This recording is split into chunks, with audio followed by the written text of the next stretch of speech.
繼續來關心新竹傳統工藝古仔燈的老師蕭在坎，20的時陣白逝，食到99歲。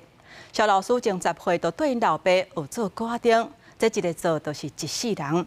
伊是咱台灣傳統古仔燈真重要的人物。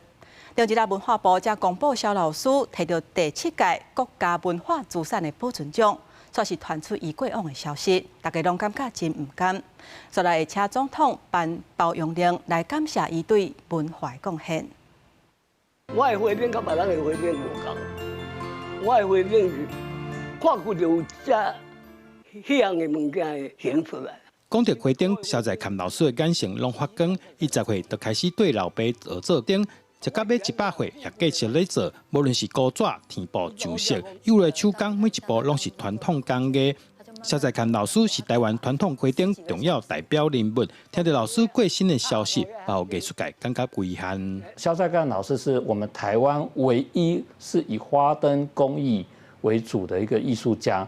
那他從10歲開始呢，就做到現在。他的這一個工藝呢，可能早期他在日本神奈川當兵的時候，他是飛機修復師，所以他的空間感得很好。一份對於花燈工藝的熱愛與執着，讓我們也深深感受到我們的蕭老師對於工藝創作的熱愛與堅持。蕭在坎老師自1985年開始參加新竹城隍廟古仔燈比賽，少年耍3年摕到冠軍。城隍廟閣特別製作金門寶鐘小牌匾送給老師，甚至新竹城隍廟燈會第一位得到花燈藝術的人，不僅城隍廟內牛頭馬面身上粗胚，也是蕭在坎老師的作品。老師呢是在1985年呢就開始有伊的作品啊，攏有來遮來參加比賽吼。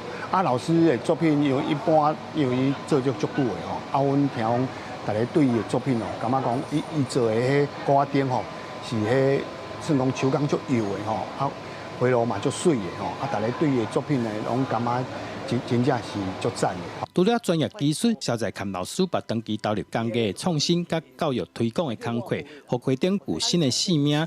2天前，文化部公布第7屆國家文化資產保存獎，蕭在坎老師也是得獎人之一。